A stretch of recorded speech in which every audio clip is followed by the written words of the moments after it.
Olá, amores do sétimo ano, estamos aqui para mais uma aula de ciência. Eu sou a professora Maria da Conceição e essa semana nós vamos iniciar a unidade 2 do nosso livro didático.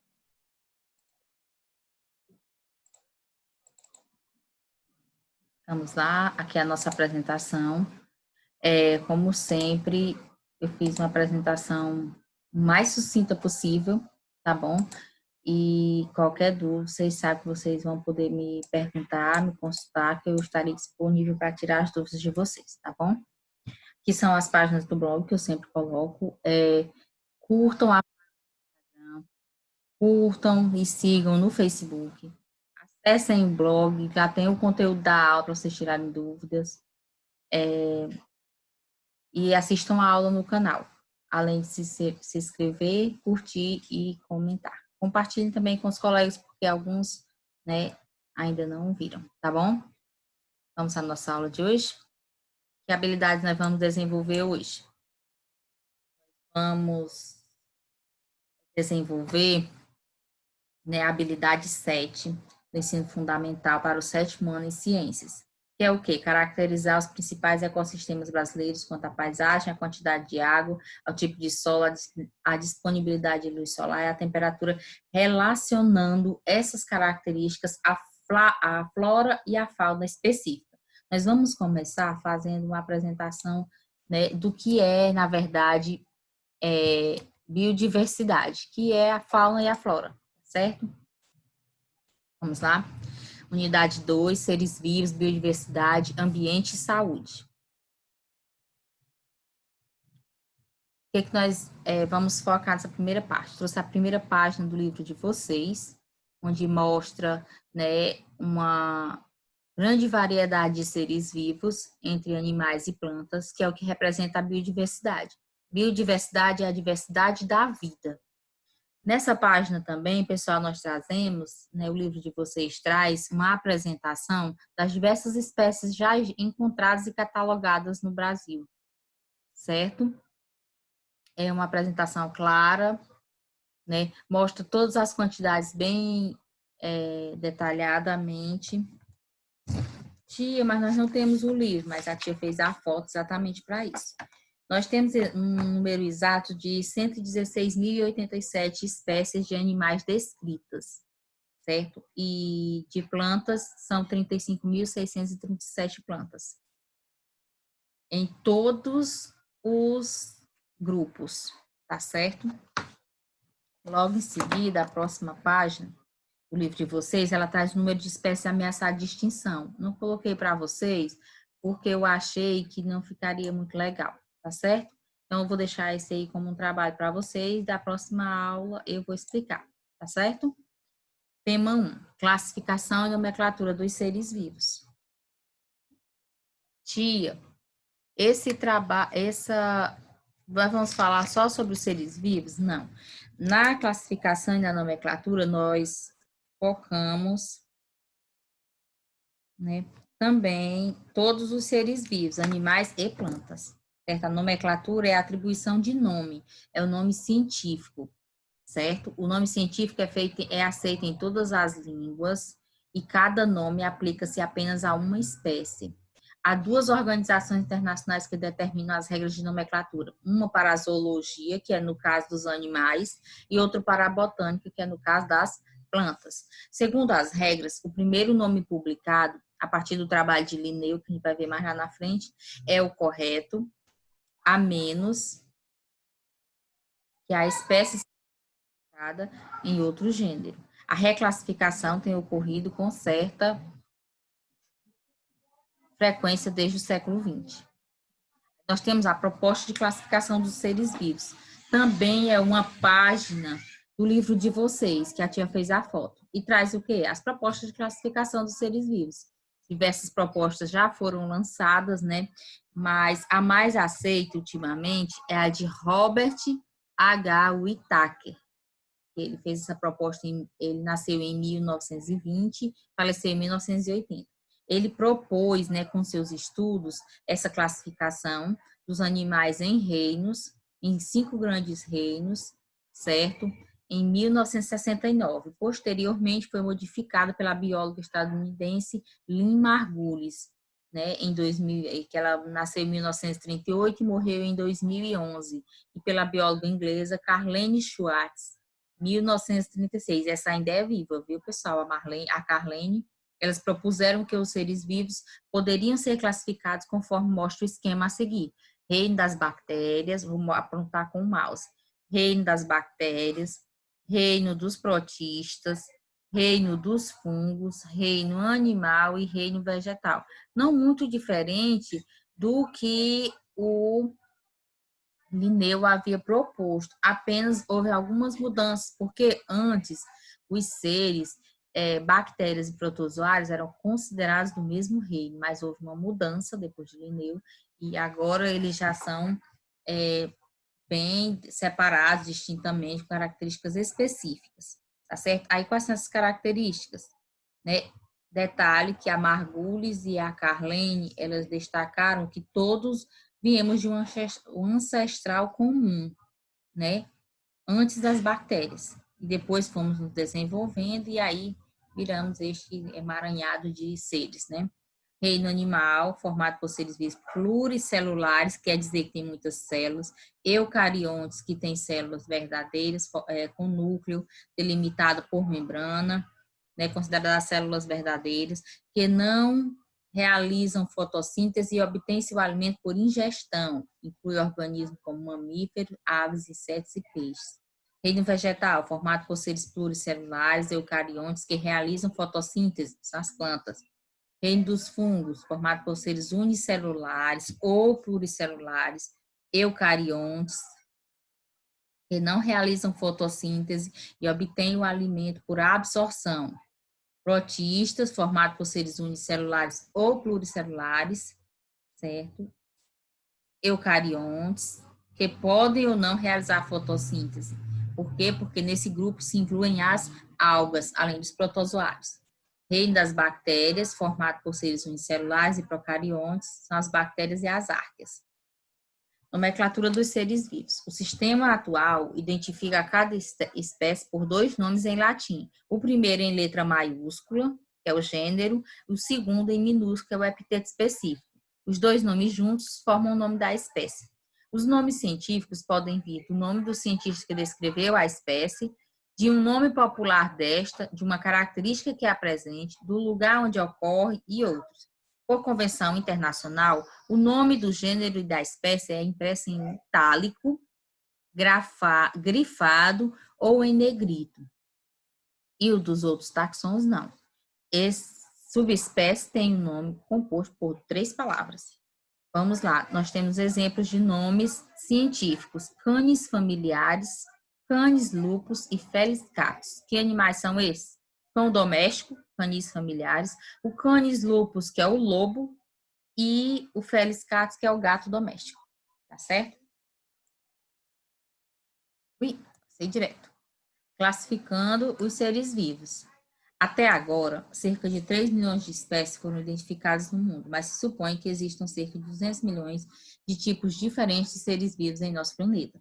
São tantos que seria impossível estudá-los, descobrir relações entre eles e comunicar essas descobertas se não houvesse um modo, né, de dar um nome a cada espécie e classificá-la. Mas o que é classificar? Classificar é agrupar os semelhantes segundo uma ou mais características escolhidas. Aí nós temos uma parte da biologia que é dedicada apenas a isso, que é a taxonomia, pessoal. O que é a taxonomia? É a parte da biologia que trata da classificação dos seres vivos. Ela agrupa os seres vivos de acordo com semelhanças existentes entre seus corpos, seu funcionamento, seu modo de reprodução e as características que representam. Aí nós temos várias imagenzinhas, né, de classificação, e temos os 5 grandes reinos, para vocês verem. Tudo bem? Vamos lá. Primeiro, quem fez essa classificação foi Linneu, como eu já falei antes, e disse que essa classificação era bem simples e sofreu alterações ao longo do tempo. Os níveis taxonômicos, ou seja, são os itens em que são classificados, ou seja, os seres, espécie, gênero, família, classe, filo, ordem e reino. Cada um, não vou falar que vai se aprofundar mais na próxima aula. Aí nós temos a divisão do livro de vocês, essa página é do livro de vocês, certo? Mostra a classificação de uma andorinha do rio. Dá para vocês verem, se vocês quiserem só printar a tela e dá para ver depois, tá bom? Segundo tópico, que é do tema 2. O tema 2, ele traz como título bactérias, protistas e fungos. Tia, mas a gente nem viu falar em bactérias lá no primeiro, vimos sim, quando a gente falou dos 5 reinos, né? As bactérias, protistas e fungos. São 3 reinos dos 5 que a gente vai estudar. Os seres vivos estão presentes nos mais diversos ambientes, pode estabelecer variadas relações com eles. A partir de agora, vamos estudar os reinos das bactérias, dos prototistas e dos fungos, e identificar algumas semelhanças e diferenças entre eles, tá bom? Bactérias. Bactérias, tem vários exemplos de bactérias, ó. Tudo isso que vocês estão vendo, essas imagens aqui, tudo é bactéria vista ao microscópio. Quais são as características? São unicelulares. São unicelulares, quer dizer que só apresentam uma célula. Não apresentam núcleo ao redor, membrana ao redor do núcleo. Podem ser autótrofos, ou seja, produzir seu próprio alimento ou se alimentar de outros seres. Podem formar colônias, são microscópicos, são encontrados no solo, no ar, na água e em nosso organismo. Estrutura de uma bactéria. Tá aqui, ó. Material nuclear fica solto, né, dentro do citoplasma. Citoplasma, ribossomo, membrana plasmática, mesossomo, parede celular, material nuclear. Essa é a estrutura de uma bactéria, certo? Ela está em processo de bipartição. Ó, observe essa fissura preta aqui e aqui. Ela vai se transformar em 2 bactérias. É o processo de reprodução da bactéria. Bipartição. Uma se transforma em 2, que se transforma em 4, que se transforma em 8 e assim vai. Tá certo? E temos também o formato das bactérias. Elas apresentam estrutura de cocos, diplococos, 2, sarcina, que são muitos, vibrião, que é tipo uma vírgula, streptococcus, que são todas unidinhas em cadeias, espiroquetos, que é assim, tipo uma nervurinha, espirilos, que são cordinhas, e os bacilos, que apresentam, né, ramificações. Aí nós temos o mapa de conceito da bactéria. Eu vou sair aqui da tela para vocês verem melhor.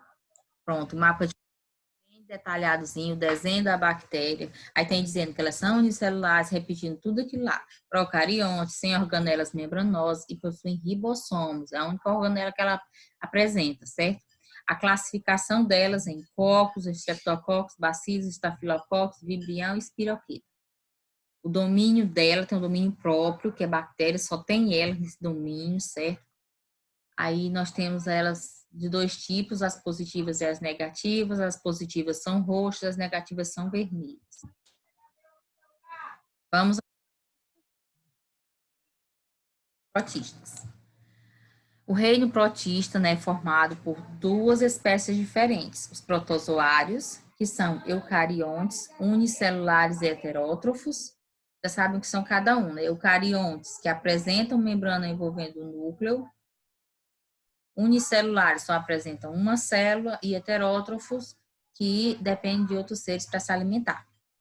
E a segunda espécie são as algas, que são eucariontes, unicelulares ou pluricelulares, ou seja, pode apresentar uma ou mais células, e elas são autótrofas, elas produzem seu próprio alimento, né, através da fotossíntese e de outros pigmentos. Os reinos dos protistas. Como eu já falei, né, aqui é só repetindo para vocês verem, aí tem os exemplos de protozoários, está aqui mostrando com o mouse, as algas unicelulares e as algas pluricelulares.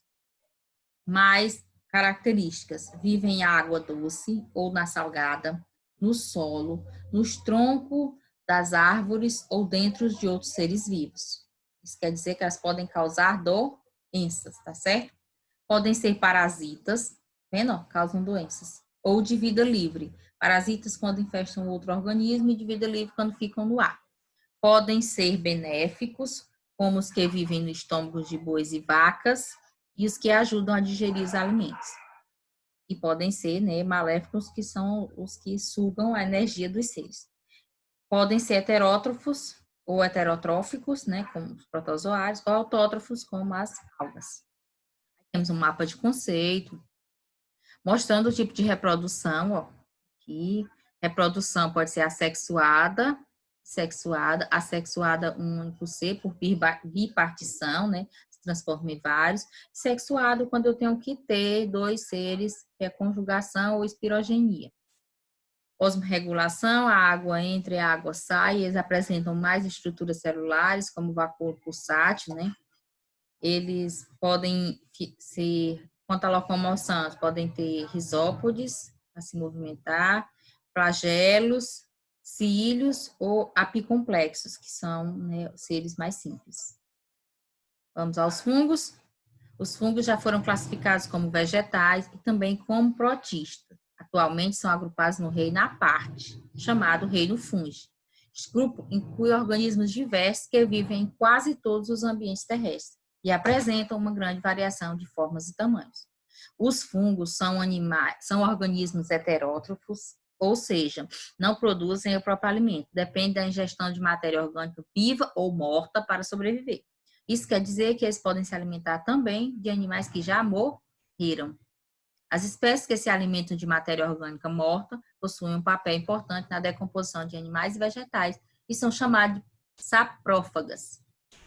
Temos um mapa de conceito, por sinal, sou apaixonada nesse mapa de conceito, eu acho ele perfeito.